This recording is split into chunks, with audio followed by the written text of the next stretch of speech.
many kings. Herod ruled in Jerusalem. There lived in the city of Ecbatana, among the mountains of Persia, a certain man named Artaban. Artaban's house stood near the outermost of the 7 walls which surrounded the royal treasury. From the roof of his home, he could look out across the multicolored battlements of the city to the Parthian palace which sat upon the hill.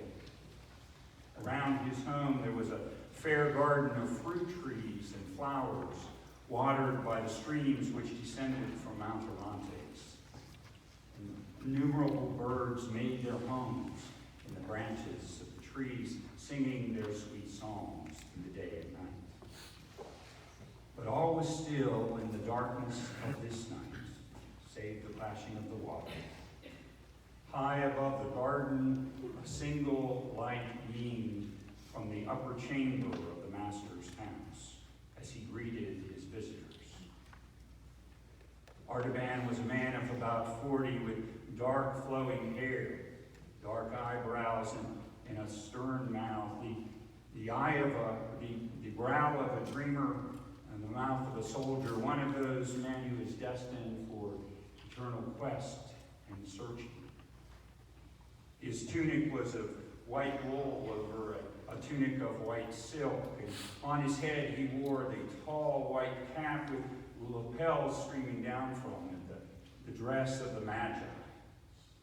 Around his neck was a collar of gold, and on his chest a circle with golden wings, symbolic of the followers of Zoroaster. He greeted his guests. Welcome, Abgaras, and to you, Tigranes. It is good to see you, Rhadaspes, and my father, Abgaras. My house grows bright with your presence. There were 9 of them who had gathered with him, gathered in a room that was like a starry night, the floor of blue veined in silver, and the walls of dark azure, and above them a blue ceiling with sapphires like stars in the night. In the east doorway leading out onto the roof, there was pillars of red porphyry with a lintel of the same color. And hanging from them, a curtain the color of a ripe pomegranate with golden rays beaming up from the floor. It was like a starry, starry night with signs of the dawn in the east. Artaban gathered there with his friends and lit a match to a sprig on the altar. We gather this night, he said, as the followers of Zoroaster, those who have studied the stars and sought wisdom from all corners of the earth. But the greatest of our knowledge is in the stars. And so I come this night as a fellow with you in searching for truth to share with you a new sign that I have found. It is a sign that grows out of one of our prophets from long, long ago, Balaam of Beor, and another words from the prophet Daniel, who was an advisor to one of our kings centuries ago, to King Darius. The sign is, the word is that there is to be a sign, a king to be born among us. And from the readings of these their writings, we have discerned that it falls in this very year. In the spring of the year, my 3 companions and I discerned that there would be a sign, and we watched as 2 great planets rolled together, and a star was born underneath it for a single night, and then disappeared. We discerned that this September night, it may reappear. And if it does, we believe it is the sign of a king who is to be born for all people. My friends are waiting for me at the Temple of the 7 Spheres in Borsippa, and they will wait for me there for 10 days. If the star appears, I will journey with them to travel to meet the king. And I invite you to go on this journey with me.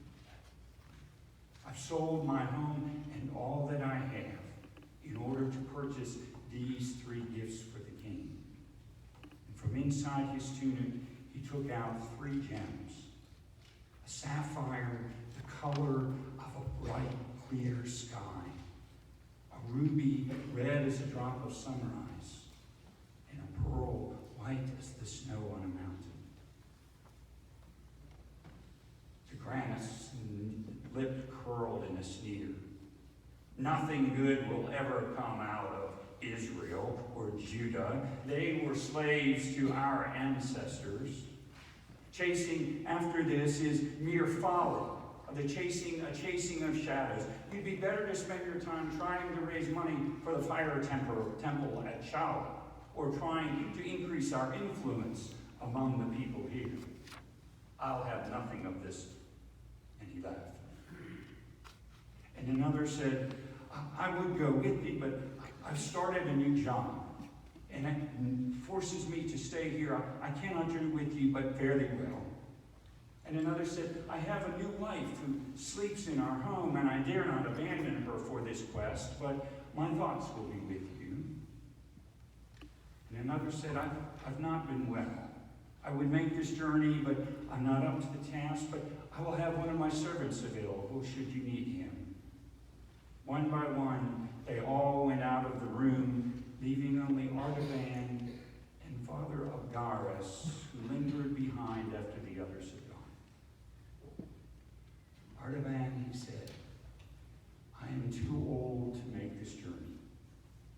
And Tigranes may be right. We may be no more than chasing after shadows. But it is better to chase after shadows of the best than to be satisfied with the worst. I cannot journey with you, but know that my prayers will journey with you. And the Lord bless you. And he departed. Artaban paused and sat by the altar for several hours before venturing through the doorway out onto the roof. The chill of the night was very much present, and as he looked to the east, across the mist toward the mountains where Zagros creased the sky, he watched as Jupiter and Saturn rolled together. And as they did, beneath them was born a tiny prick of light, infinitely remote but pure, that seemed to throb in the very vault of the sky. Artaban bowed his head. It is the sign, he said. I must go to meet the king.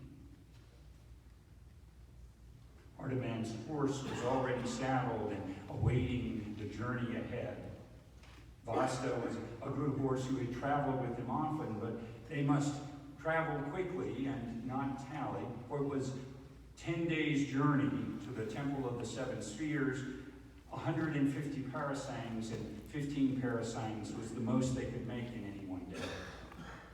And so before daybreak, Artaban was traveling across the plains, traveling over the rivers, and traveling beneath the walls of cities, seeking to get as far as he could, as quickly as he could. He rode before the dawn, and he rode into the night. And by the 10th day, he rode by the city of Babylon, the walls having been broken in many places, and he was tempted to stop in for the night, to rest for a moment. But he knew that he still had 3 hours' journey to go, and that if he tarried any longer, he might miss his friends. And so he ventured on across the desert. As he did, he passed through an oasis of palms. And as they entered the shadows, Vasta slowed his pace, began to pick his way more carefully and slower, and finally shuddered to a stop before a heap of something or someone at the foot of a tree. Artaban dismounted and walked over and found there a man, one of the Hebrew exiles, it appeared, who were often living in that area, a poor peasant, his skin yellow, the color of the yellow fever that had been afflicting people in that area. He lifted his hand, and it fell back as he let go of it. And Artaban determined to consign him to the death of the desert, knowing there was no more that he could do for him. But as he turned to go, a hand reached out and clutched his cloak, and a long sigh escaped the man's lips. Artaban's heart jumped in his throat, not with fear, but with a kind of dumb resentment that this man would make this claim upon him.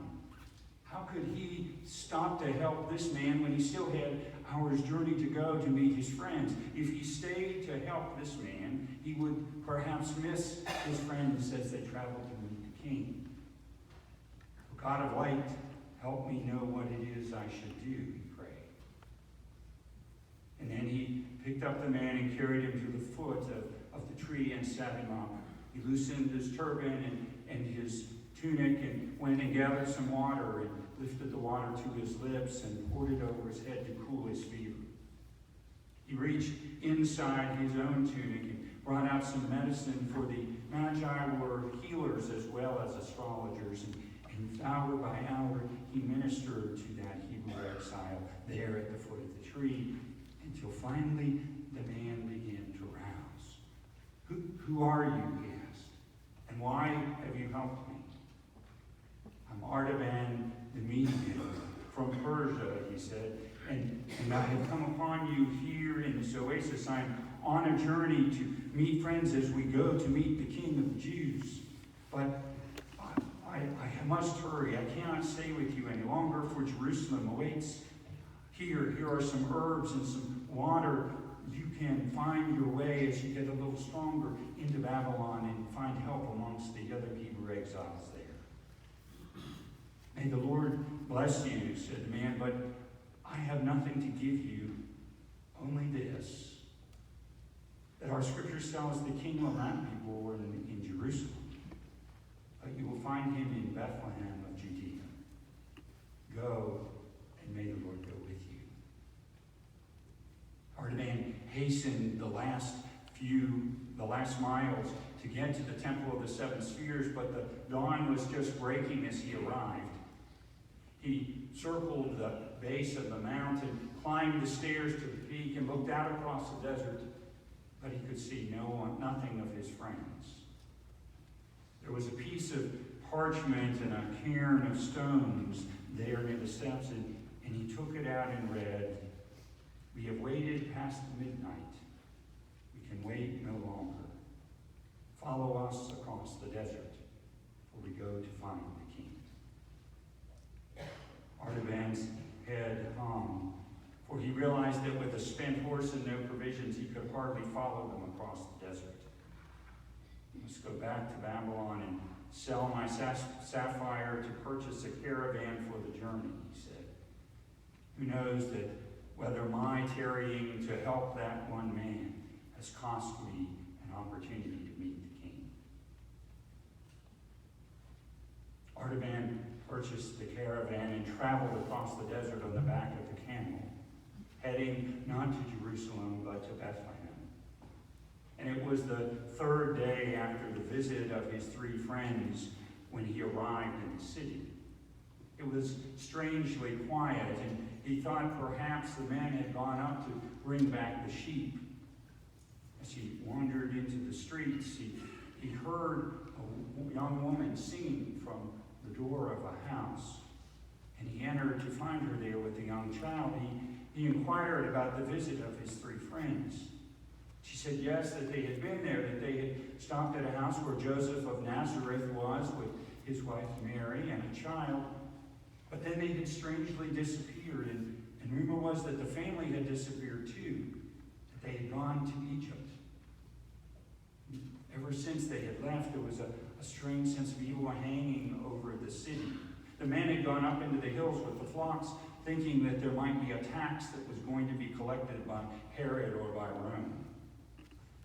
The little child that she held reached up and batted away at the gold circle on his chest. And Artaban looked at the child and wondered, might this even be the child for whom I search, a child such as this? The woman laid the child down in its cradle and prepared a meal for Artaban. Simple peasant fare, but the kind that feeds not only the body but the soul. As he ate, she went over and cradled the child and sang a lullaby to him. And there was a great peace in the house. But suddenly there was a clanging of swords in the streets and voices crying, "It's Herod's soldiers! They're killing our children!" Artaban walked to the door and saw Herod's soldiers coming up the street, their swords drawn, blood dripping from them. The captain of the guard saw him standing at the door and approached to push him aside. But Artaban, standing there, his shoulders filling the width of the door and the peak of his hat touching the lintel, held him with a stare. He reached inside his tunic and he took out the ruby. "I am alone, all alone in this house," he said. "And I have this gem for the wise captain who will leave us in peace." The captain's eyes grew wide at the sight of the ruby. He snatched it from Artaban's hand. "Come, let's move on. No one here," he shouted, and on they went. Artaban hung his head and prayed, "O Lord, forgive me, for I have said that which was not true. And I have given away the gift that was meant for you for the simple sake of this child." But the woman, tears streaming down her face and holding the child, said to him, "May the Lord bless you and keep you. May the Lord make his face shine upon you and be gracious to you. May the Lord lift up his countenance upon you and grant you peace, for you have saved my child." Artaban left Bethlehem and journeyed to Egypt, following the Holy Family. And it was in Egypt that he journeyed and spoke with folks trying to find the family. He went to the Sphinx and stared up into its face, looking for some insight, and climbed the pyramids. In Alexandria, he met a rabbi who told him that the one for whom he sought was a man of suffering, acquainted with grief, and he would be better to search among the poor and outcast than among the rich and powerful. For this kingdom of this king was not to be a kingdom of power, but a kingdom of love. So Artaban journeyed, trying to find the king. He went to places where famine had struck. He went to places where disease had come along. He went to the prisons and to the galleys in search of the child for whom who he knew he hoped to find as king. And as he went, he found no king. He found opportunities to minister to those in need, to feed those who were hungry, and to care for those who were sick. For 33 years, Artaban journeyed looking for the king, seeking all across that area of the world, seeking him that he might offer his one remaining gift, the pearl, which had somehow taken on the colors of the sapphire and ruby as well. And so it was that after 33 years, he found himself back in Jerusalem for the last time. His heart heavy, discouraged, yet still on his quest to find the king. As he entered the city, his gray hair drooping and his body a little more bent, the crowd seemed to be all moving in one direction down the road toward the Damascus gate. He inquired from one of the other Parthian nobles what was going on, and they said, "Have you not heard? There's to be a crucifixion. 2 known criminals and one other man, Jesus, who supposedly the people love, but the chief priests and scribes do not tolerate him, for he has proclaimed himself the Son of God.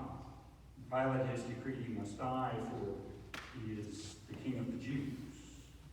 Artaban's ears perked up when he heard this. Perhaps this was his opportunity. This all his travels worthwhile, that he might come here and redeem this man, the one for whom he sought. And so he moved with the other people in the crowd toward the Damascus gate. As he approached the gate, a young woman was coming down the side street with soldiers holding on to her. She broke free and ran to him and threw herself at her feet.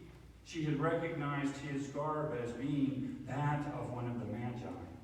Help me, Father, she claimed. Help me as one of your countrymen. My father has died, and I am being sold into slavery for his debts.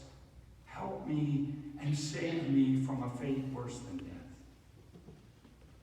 For Artaban, it was the same quandary he had faced before. The demand for human need right before him, and the gifts and the quest for which he had so long sought. What was he to do? Was it his final opportunity to do something, or was it his final temptation? He didn't know. But the one thing he did know was that if he didn't help this woman, her suffering would be great. He reached inside his tunic, and he took out the pearl, and he handed it to the girl. Here, my daughter, is your redemption, he said. At that time, the sky grew dark, and the thunder began to roll, and the earth began to shake. The soldiers ran away, and the buildings began to crumble. Artaban and the young woman were hunkered down along the side of one of the buildings, and a tile shook loose from above and fell and struck Artaban in the head. He lay there with his head resting on the young woman's shoulder, and she thought she heard a voice, but she looked around and could see nothing. And then she heard Artaban in his Parthian tongue, his lips barely moving, say, "Not so, Lord. When did I see thee hungry and give thee something to eat, or thirsty and give thee something to drink?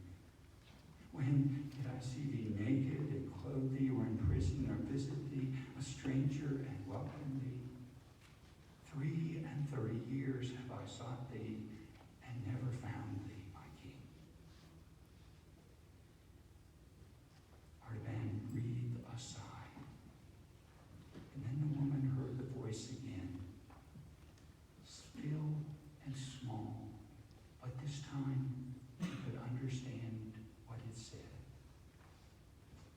"Even as you have done it unto the least of these, my brothers, you have done it to me." A smile creased Artaban's face, and he breathed his last. The otherwise man had concluded his journey. His gifts